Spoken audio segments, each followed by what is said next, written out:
Assalamualaikum warahmatullahi wabarakatuh. Kembali lagi bersama kami di Time Travel.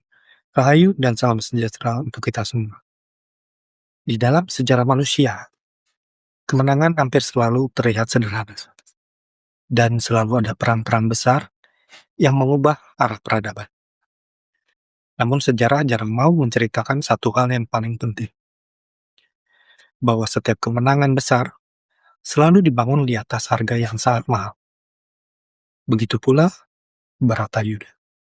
Selama ribuan tahun, Perang Mahabharata dipahami sebagai pertarungan antara Dharma dan Adharma, antara kebaikan melawan kejahatan. Namun jika kita menatap Kurukshetra lebih dalam, kita akan menemukan sesuatu yang jauh lebih rumit daripada sekedar kisah para pahlawan. Tetapi sejarah jarang bertanya, siapa yang sesungguhnya menggerakkan perang itu? Siapa yang menyusun takdir di balik layar hingga manusia berjalan menuju tujuan hidup yang lebih besar dari mereka sendiri secara sukarela. Dan tak ada kisah yang lebih mind-blowing daripada perang Bharatayuda. Karena di Kurukshetra, kita sedang menyaksikan operasi besar untuk menghancurkan sebuah zaman. Dan di tengah operasi itu, berdiri satu sosok yang tidak pernah benar-benar mengangkat senjata. Tetapi mengendalikan seluruh dinamika perang seperti seorang pemain catur menggerakkan dunia. Sri Krishna. Dialah arsitek dari runtuhnya sebuah zaman. Seolah sejak awal, semua orang di Bharata hanyalah bidak-bidak yang perlahan diarahkan menuju takdir besarnya masing-masing. Krishna memahami sesuatu yang tidak dipahami manusia lain, bahwa dunia Bharata sudah terlalu lama membusuk di balik kehormatan palsu, sumpah suci, dan aturan perang yang justru melindungi keserakahan. Di matanya, Dharma bukan lagi cahaya yang lembut, melainkan pisau bedah yang harus digunakan untuk memotong kebusukan sampai ke akarnya. Dan seorang ahli bedah tahu, ia datang untuk menjaga keseimbangan semesta. Bahkan membiarkan namanya dicatat sebagai manipulator sejarah, demi memastikan bahwa takdir tetap bergerak menuju kehancuran tirani. Dialah yang membuat Arjuna mengabaikan hati nuraninya. Dialah yang menjadikan kejujuran Yudhistira sebagai senjata. Dan dialah yang perlahan menyingkirkan setiap tokoh yang mampu mengguncang keseimbangan perang. Bahkan sebelum Bharatayuda dimulai. Di tangan Krishna, kemenangan bukan tentang kehormatan. Kemenangan adalah tentang memastikan dunia lama harus runtuh agar dunia baru bisa lahir. Sebenarnya semua dimulai jauh sebelum perang pecah. Saat Krishna datang ke Hastinapura sebagai pembawa perdamaian. Banyak orang percaya bahwa itu adalah usaha terakhir untuk mencegah perang. Namun jika diperhatikan lebih dalam, misi itu terlalu sempurna untuk disebut sebagai tulus. Krishna hanya meminta satu hal, 5 desa kecil bagi Pandawa. Bukan kerajaan, bukan tahta, hanya 5 desa. Permintaan yang begitu kecil, hingga hanya orang gila yang akan menolaknya. Dan Krishna tahu itu. Ia tahu Duryodhana terlalu sombong untuk mengalah. Ia tahu ego Kurawa akan menghancurkan dirinya sendiri. Maka saat Duryodhana berkata, aku tidak akan memberikan tanah seluas ujung jarum pun. Krishna akhirnya mendapatkan apa yang ia inginkan sejak awal. Kalimat itu mengubah segalanya. Sebuah jebakan yang sempurna. Karena pada saat itulah, Krishna akhirnya mendapatkan sesuatu yang jauh lebih penting daripada kemenangan perang. Ia mendapatkan legitimasi moral. Hak untuk menghancurkan dunia lama dengan cara apapun, termasuk menghancurkan aturan perang itu sendiri. Sejak hari itu, setiap kecurangan, setiap manipulasi, setiap darah yang tertumpah akan dianggap sebagai konsekuensi dari keserakahan Kurawa. Perang belum dimulai, namun Krishna sudah memenangkan narasi sejarah. Sejarah seringkali hanya mencatat siapa saja yang berdiri merdeka di atas tumpukan mayat saat matahari terbenam. Namun sejarah jarang menceritakan berapa banyak pengorbanan suci dari jiwa-jiwa kesatria besar yang harus dikorbankan demi kemenangan itu. Tetapi, sebelum Baratayuda benar-benar pecah di Kurukshetra, pengorbanan pertama bukanlah dari para prajurit. Krishna telah mulai membersihkan papan permainan bahkan sebelum perang dimulai. Di balik senyum tenang dan kata-kata bijaknya, Krishna bukan hanya seorang penuntun spiritual. Ia adalah arsitek politik yang memahami bahwa masa depan sebuah perang kadang ditentukan jauh sebelum anak panah pertama dilepaskan. Dan salah satu langkah paling sunyi yang pernah ia lakukan dimulai dari keluarganya sendiri.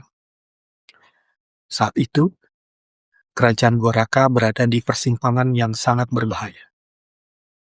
Pernikahan Subandra, adik Krishna, bukan lagi sekedar urusan cinta atau keluarga. Ia telah berubah menjadi alat diplomasi yang dapat menentukan arah kekuatan Barata. Balarama, sang kakak tertua, menginginkan Subandra dipersunting Duryodhana. Sebuah ikatan politik yang akan memperkuat hubungan Dwaraka dengan Kurawa. Di mata dunia, itu adalah keputusan yang paling masuk akal. Namun, Krishna melihat sesuatu yang lebih besar daripada sekedar pernikahan kerajaan. Ia melihat bayangan perang yang perlahan mendekat. Ia tahu ketika Baratayuda pecah, Dwaraka tidak boleh berdiri di sisi yang salah. Tanpa musyawarah, tanpa persetujuan keluarga, tanpa diplomasi. Ia diam-diam membisikkan satu perintah kepada Arjuna. Bawa pergi Subadra. Maka, di bawah malam yang sunyi, Arjuna menculik Subadra dari Dwaraka. Bukan sebagai tindakan cinta semata, tetapi sebagai langkah politik yang telah dihitung dengan dingin. Saat Balarama murka dan keluarga Yadawa gempar, semuanya sudah terlambat. Krishna telah memotong jalur diplomasi lama dan menciptakan sesuatu yang jauh lebih kuat daripada sekedar perjanjian kerajaan. Ikatan darah.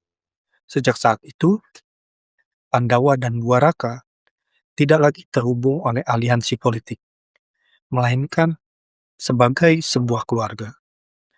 Dan Krishna membuktikan sesuatu yang menakutkan.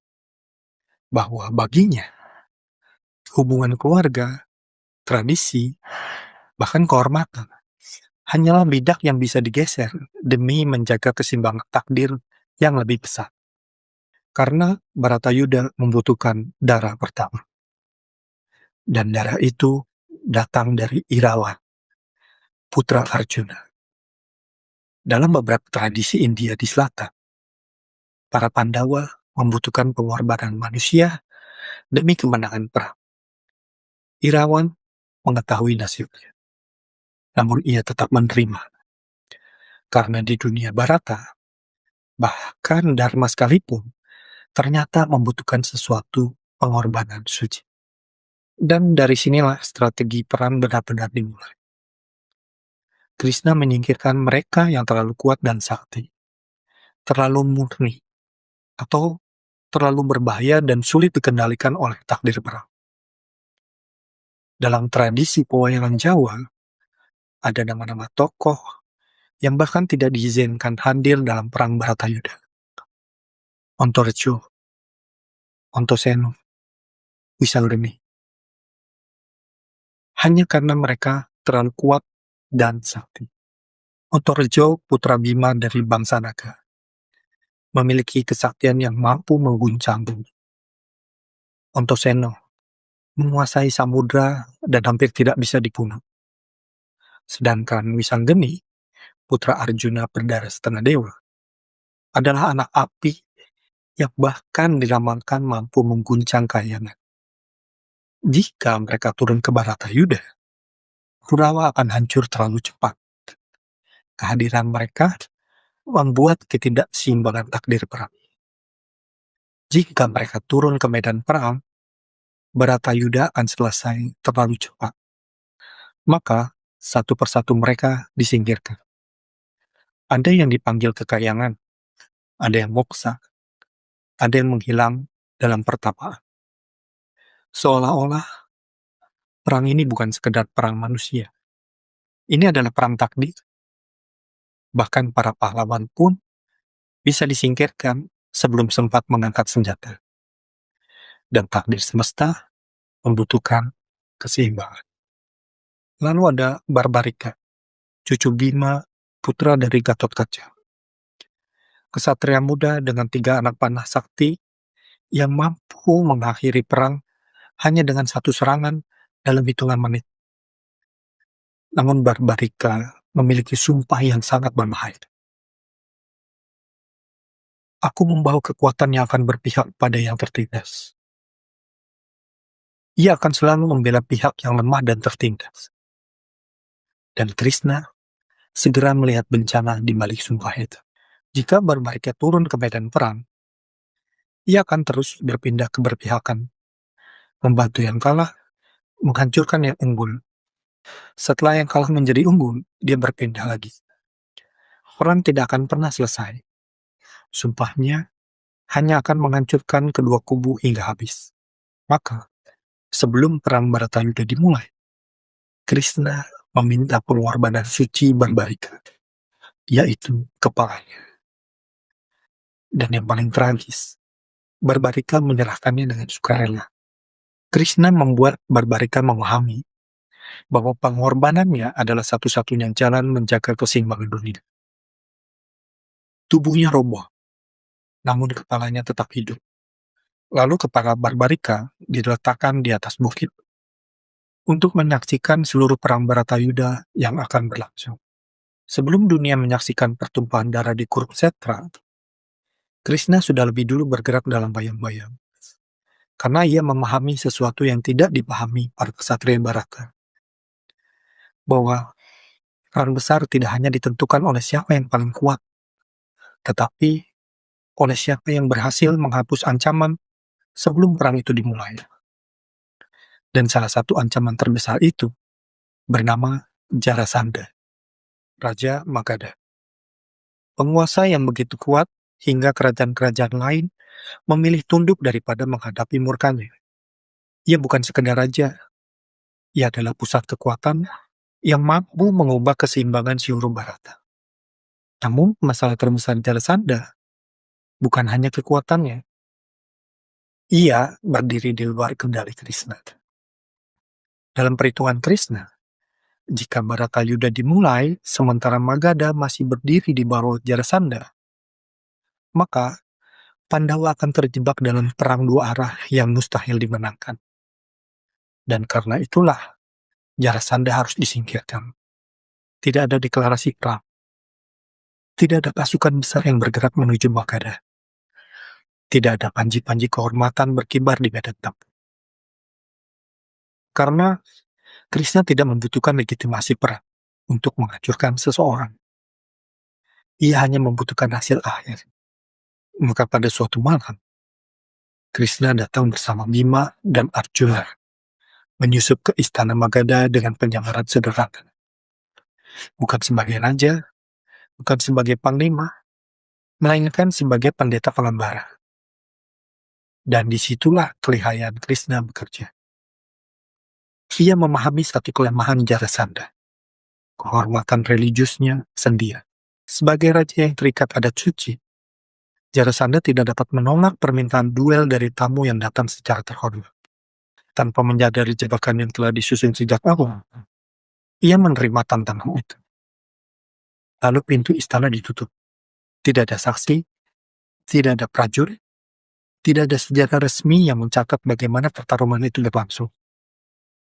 Yang ada hanyalah satu ruang sunyi, tempat takdir seorang raja diputuskan jauh dari sorotan dunia. Dan di sanalah Bima menghancurkan tubuh Jarasandha. Sementara Krishna memastikan tidak ada jalan keluar bagi penguasa Magadha itu. Dan ketika semuanya selesai, tidak ada kemenangan besar yang diumumkan. Karena bagi Krishna, ini bukan perang. Ini adalah pembersihan. Sebuah penghinaan semak terhadap ancaman yang tidak bisa ia kendalikan. Bagi Krishna, Jarasandha bukan sekedar Raja Magadha, melainkan satu kekuatan tak terduga yang mampu merusak keseimbangan takdir.